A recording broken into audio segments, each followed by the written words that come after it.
We are presenting the Pomegranate Lifetime Achievement Award for Philosophy to Bernard-Henri Lévy.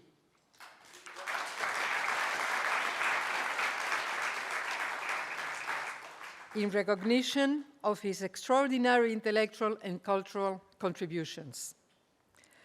A leading voice in contemporary philosophy and public debate, BHL, as we call him in France, is one of the most influential intellectuals of our time.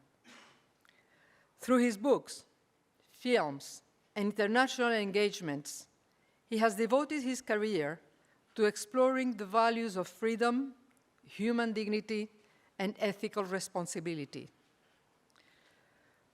Born in Beni Suef, Algeria, Lévy rose to prominence as a founding figure of France's New Philosophers, a movement that challenged totalitarian ideologies and reshaped contemporary intellectual thought.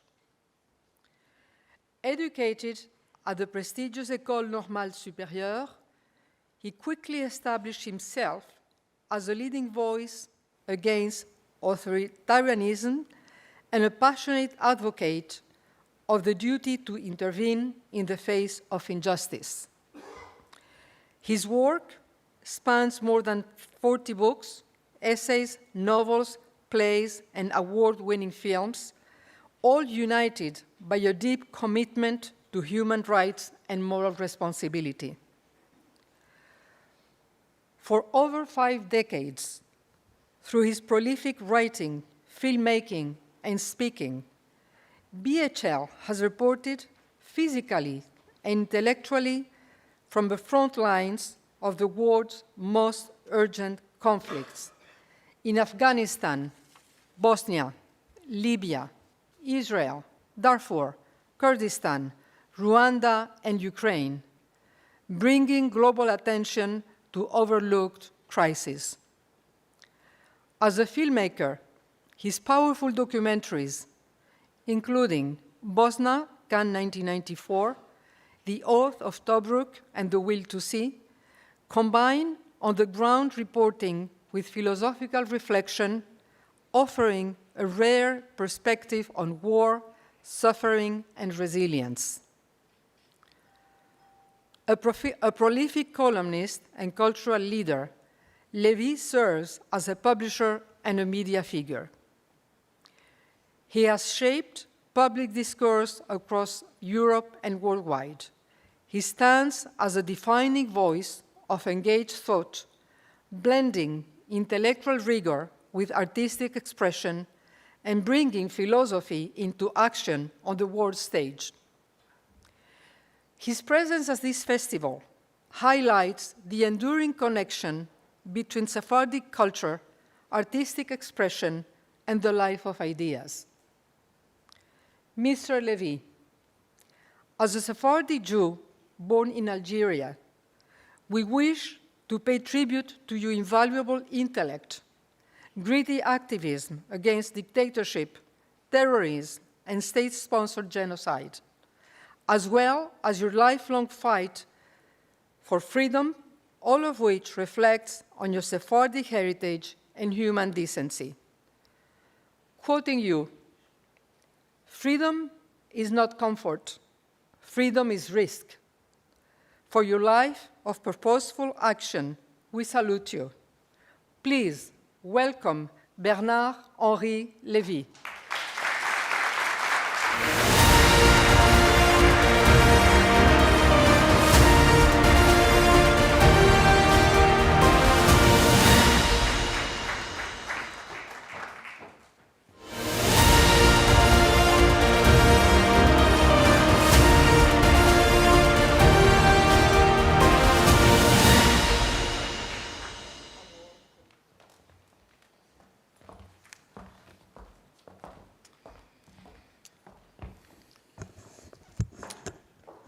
Well, what can I say?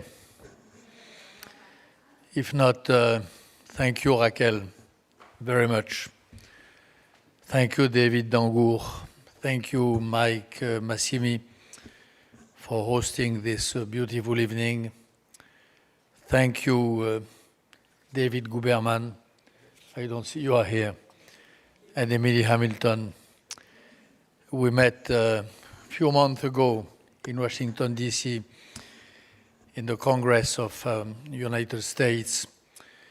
On a very special occasion also, I was screening, presenting to the Congress one of my films, which Raquel quoted about Ukraine, and I was receiving the Sheptytsky Medal, which awards someone who did few things, both for the people of Israel and the Jewish people, and for the persecuted of Ukraine. And you told me that maybe you had an idea to bring me in New York, and here we are. And I'm so pleased and so humbled and so honored. And very happy to be back here, by the way. I think I was here twice. Few months ago, I had a debate hosted and moderated by my friends of Tablet magazine with Nathan Sharansky. We had a dialogue here. And a few years ago, I think, Emily, tell me if I'm wrong, I premiered here my combat film about the Kurds, Peshmerga. It was premiered in New York in this place. But this occasion, of course, is the most sweet to my heart. Really, it's an honor and a pleasure. As Raquel told you, I'm a true Sephardi. My mom, my dad, my grandfathers, grandmothers, all of them were from Algeria. Before Algeria, all the old story which you all know from Spain, Portugal, etc. So to be awarded with this prize, this award is really sweet to my heart. So thank you. Apart from thank you, I would like to say 2 or 3 little remarks. First one, I come from a country, I have to be honest, where the very idea of Sephardi confederation or community opposed or related to an Ashkenazi is rather unthinkable, to be honest. We have in France the cult of citizenship. It's already very difficult to assert that you are a Jew. Then to say that you are a Sephardi Jew, it's impossible to hear. Really. And to be honest and fair with my country, it's not totally absurd. In the Torah, as you know, there is one Jewish people. The masters of the Talmud, at that time, they knew nothing about the possible distinction between the two communities or the two parts of the Jewish community. After the Talmudic time, the big masters, the great masters of Judaism, Maimonides, to Sforno, to Nachman of Praslav, the Ashkenazi ones talk to the Sephardi talk to the Ashkenazi, and what really is the mark of the Jewish people, what has to be the mark, and which is, if you are a serious Jew, is unity. And by the way, when anti-Semitism comes back, as it did at the time of the Dreyfus affair, as it did in the time of the 30s, and as it does now, the anti-Semites make no difference between Sephardi and Ashkenazi. They really don't separate. We are all Jews. If the time of nightmare would come back, we would be all in the same train if we did not resist as we do in our time. So this is my first remark. My second remark is that when Jason and Emily called me, I was immediately happy and honored, as I told you, for the reasons I said, but for one additional reason. There is one reason which made me come here. I just arrived. I was on the plane a few hours ago, especially for that. It is because we are a few days away from the 250th anniversary of this country. And as an American patriot, me, as a lover of America, me, I know how priceless has been, in all the crucial moments of the history of this country, the contribution to the Sephardi Jews. I know that the invention of America, the invention of modern America, 1492, as it was said before, it is not just coincidence if it is the same date of the expulsion of the Sephardi Jews from Spain. Not before there were so many Jews among the crew of Christopher Columbus, though there are a lot of debates about that, as you know. But when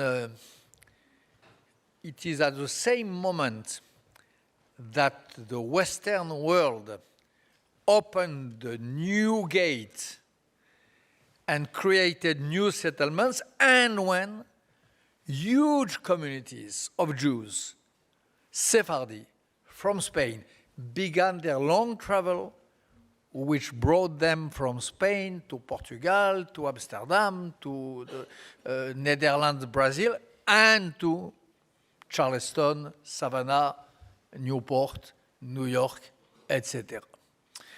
So really, there is a sort of community of destiny between your ancestors, your grandfathers, and the founding fathers of America. Maybe, I don't know if there were Jews among the founding fathers, but for sure, there were a lot of Jews, Sephardi Jews, among the founding citizens of America. Then, at the time of the Revolution, Declaration of Independence, the famous quote of George Washington about no tolerance for persecution and so on, he said that why? Because he knew it was crystal clear that among the best Americans of that time, the best builders of America were some aristocratic Jewish families who were all from Sephardi origin. It's a fact. The Ashkenazi were at that time still entrenched forcibly in their ghettos, in Lithuania, in Ukraine, in Russia, and so on. And the Sephardi Jews made the long travel and were in Savannah and in Newport. And it is in homage, in tribute to your grandfathers, that George Washington made this statement, which is really nearly part of the constitution of this country. Constitution is in a large sense. There is this act of friendship and of brotherhood toward the Jews of Sephardi origin. And it's not finished when when New York gave itself the most modern founding stone of its identity. When the Statue of the Liberty was elevated, not far from here, when on this Statue of Liberty was written these so beautiful verses from New Colossus, welcoming the new migrants who were often Ashkenazi Jews, escaping pogroms in Russia, escaping pogroms in Ukraine too, who wrote New Colossus, who welcomed the new migrants, who said that the definition of America was to be a welcoming country to the migrant and especially to the Jews, who created this definition of America as an open country. It is a Sephardi Jewish lady, Emma Lazarus. So for me, I know a little this country, and I love it a lot. The American identity is so blended with, so mixed with the Sephardi identity. You know that. I know it. Do Americans around us, average Americans, know it? I'm not so sure. So I am happy to recall it now. And all the more because we are in a moment today, not 1492, not 1776, not 1883, Emma Lazarus, we are in 2026. And what happens in 2026? Three things. First, explosion of anti-Semitism. Second, a lot of countries in the world, of dictatorship, of authoritarian states, do as if America did not exist. Really. The Taliban, Jason said, or Raquel said, that I knew well Afghanistan. I knew very well, I would even say. You have there the most radical Islamist regime. They act, they behave, they move, not against America, as if America did not exist. China, really, they hit their road, they make their path, as if America was not in the middle. They act as if they were free to act. Imperialist and colonialist Russia. Imperialist and colonialist today, if there is an imperialist country, it is not the old American empire, as stupid leftists continue to say, it is Russia. Honestly, I know the situation well. Putin, since 4 years, under Trump, under Biden, acted really and definitely as if America was not there. And so on. Maybe the same for Turkey. Erdogan, another so-called big guy. And till a few weeks ago, another one who is Iran. Now, it might be different. I pray, I hope, I don't know. What I mean is that for a lot of bad guys in the world, we are back, the world is back to a pre-Columbus situation. I travel a lot. I went in a lot of places, even in places, global south, some moderate countries and so on. They're really beginning to think and to act as if America was no longer the great power with which they have to compose. A lot of people around the world behave as if we were before in 1491. Second, in this country, you have a lot of co-citizens, a lot of Americans who are relatively happy with that. Happy to enclose the shining city upon the hill, happy to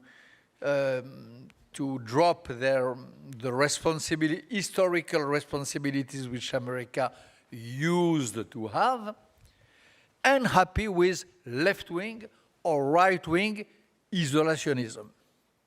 It's a trend. I know a few years ago I made a long tour of America. It was a great moment of my life, by the way, in the footsteps of Alexis de Tocqueville. And I saw so many Americans, not in New York, in Idaho, in Nebraska, in Colorado, I visited in South and North Dakota, who they were not bad people. They just said, adventure is finished. Why should we care? Why should we be concerned about this little land of the size of handkerchief, which is called Israel? Why? We have nothing against Israel, nothing against the Jews, but why? We are America, we have our problems. Why care about that? So this is really a growing movement in this country. And for all lovers of America, for all lovers of freedom, of course it is a concern. What I want to say is that in this situation, when you have on one side a lot of little kings who want to be empires, and when you have in this country a lot of people who want to become little again, these women and men who have a tradition, who have an history of transatlantic moves, who invented the very idea of travel through oceans, who were really the most wise merchants and so on, who are the Sephardi Jews of America, those people, the inheritors of the first Jews of Savannah and Charleston, they have a role to play. I really believe, first that there is no fatality in history, no fatality in the decline of America or the decline of Europe, and no fatality in China becoming the biggest power in the world. But if China does not become the first power in the world, if America wakes up, if the transatlantic link between Europe and America is revived, if the very idea of the Western world comes back, it might be. I would not be surprised if it would be, thanks to the Sephardi Jews of America. Thanks to these Jews who have in their cultural DNA, in their culture, in the tradition of their family, in their definition of the excellence, this idea that Europe and America are the two ends of the same lake, this idea that the world has to be crossed, this idea of that America is a real shining city upon the hill, and so on. So, the Sephardi of New York, all of you, my friends, I really think, and it's not a way to speak and an idea to accept a great award. I really believe that from the bottom of my mind. I really believe that the Jews in America, and especially the Sephardis, have a huge role to play in the great game of the years to come, if we want this great game to turn at the advantage of America, of democracy, and of the ideals of liberty. Thank you very much.